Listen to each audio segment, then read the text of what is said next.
Our commentator is Joe O'Brien.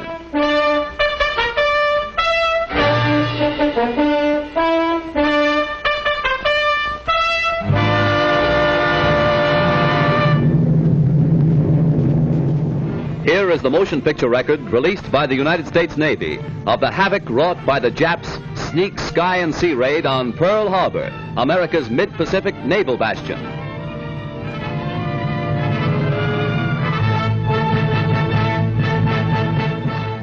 On December 7th, 1941, Japan, like its infamous Axis partners, struck first and declared war afterwards. Costly to our Navy was the loss of war vessels, airplanes, and equipment, but more costly to Japan was the effectiveness of its foul attack in immediately unifying America in its determination to fight and win the war thrust upon it, and to win the peace that will follow. The Japs copied their German masters in striking hard at airfields. Hickam Field, northwest of Honolulu, and the Fort Island Naval Plane Base were the first objectives of Japan's treachery. Scores of planes were bruised and battered by the Japs' aerial bombs. Many of these were demolished beyond repair. Direct hits were scored on hangars, and these were badly shattered. Equipment and airplane supplies were reduced to smoldering ruins. Here at the Naval Air Station is grim and positive evidence of Jap treachery. Here foul blows were struck, while Jap diplomats were talking peace in Washington. America lost 3 destroyers. Here are seen the United States destroyers Downs and Shaw as they rest on the bottom of Pearl Harbor with decks awash after Jap bombers make direct hits on their decks. First to feel the sting of Japanese steel are the USS Oklahoma and Utah, the latter a 33-year-old target ship. Accurate hits by the enemy bombers make short work of these 2 naval bulwarks. Now, with their keels practically out of water, they lie helpless wrecks and a sad reminder of cowardly strategy.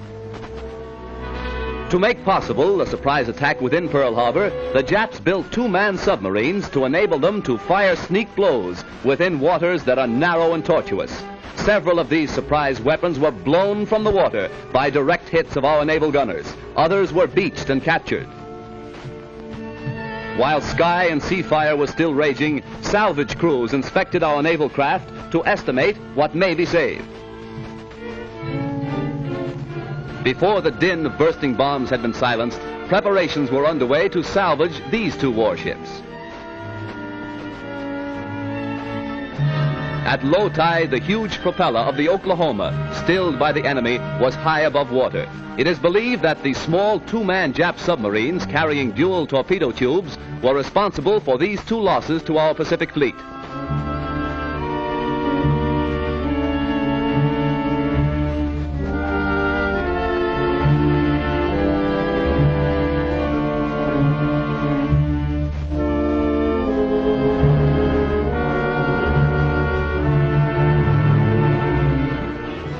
Here is the actual bombing of the mighty USS Arizona by Jap planes. These pictures were made by a fearless cameraman who thought nothing of his personal safety to make possible this record for all posterity. A single lucky hit was responsible for the disaster that befell the Arizona when a Jap bomb falling directly through one of the battleship's funnels exploded in the engine room and set ablaze tons of fuel oil. Dense black smoke billowed to the sky as the massive control tower began to keel over. The Arizona's courageous crew stuck to its guns until the very end. Here was displayed heroism that will live forever in the glorious annals and traditions of the American Navy.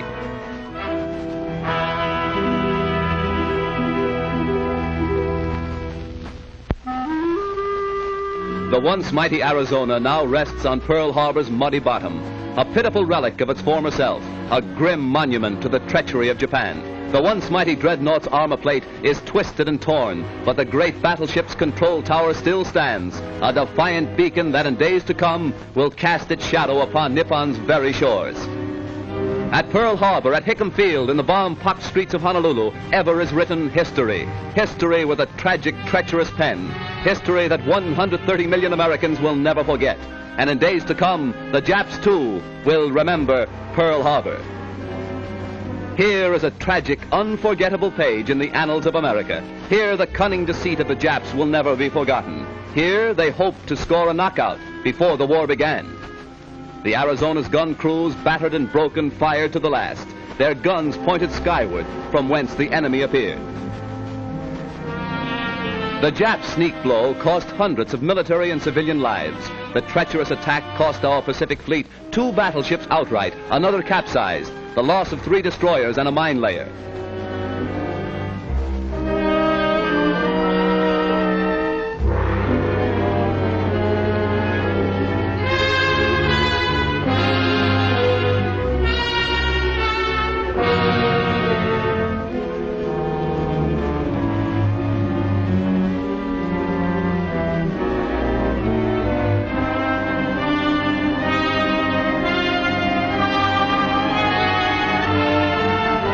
While bombs were still bursting and flames still pouring from our shattered naval craft, a light United States cruiser valiantly moves out to join the fleet and avenge Pearl Harbor.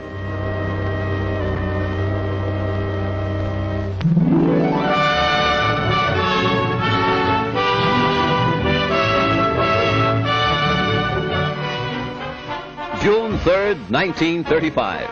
The Normandy, $60 million luxury liner, comes to America on its maiden crossing of the Atlantic, an event that occasioned a marine demonstration that will live in history. Whistles blew and sirens shrieked a mighty welcome to the new Queen of the Seas. The famed skyline of America's greatest city formed a fitting background for America's greeting to one of the most stately ships that ever crossed the Atlantic. 6 years later, shortly after the United States entered the war, the Normandy was seized and placed under naval guard.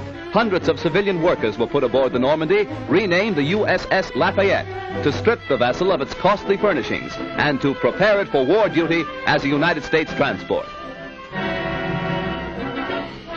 February 9th, 1942, the Normandy afire. A fatal tragedy to the big luxury liner and to America. As the flames rapidly spread to devastating fury, workers madly scrambled to safety, while fireboats and fire engines poured tons of water into the stricken vessel. All fire doors, vertical and horizontal, were closed to protect the ship's vitals from the flames, but this was all in vain. Dense clouds of thick, acrid smoke billowed far out over Manhattan, casting a mucky pall over Midtown and downtown New York. While the blaze was at its height, hundreds of doctors, nurses, and first aid workers were rushed to the scene to remove the wounded and to administer first aid to scores overcome in their efforts to stem the fury of the spreading flames. Millions stood in awe when the Normandy first reached America on its triumphant maiden voyage. Again, millions lined the New York and New Jersey shores to sadly observe the passing of the doomed and ill-fated ship. Rear Admiral Adolphus Andrews, Commandant of the 3rd Naval District, ordered all hands ashore to save the lives of those who were heroically battling to keep the huge liner upright.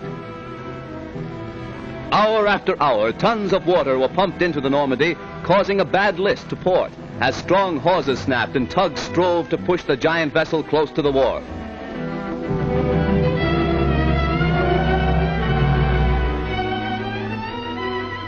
Then, during the night, the Normandy met its final doom, when, with a resounding crunch of ice and a belch of smoke, the 83,000-ton vessel dipped her flame-scarred superstructure into the surface of the Hudson River.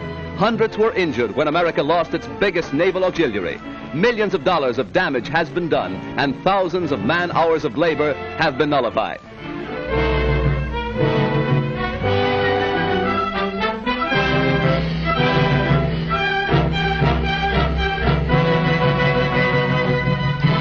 Accident or sabotage, the world may never know. But the fate of the luxury liner Normandy, rechristened the USS Lafayette, is one of the major catastrophes of our day.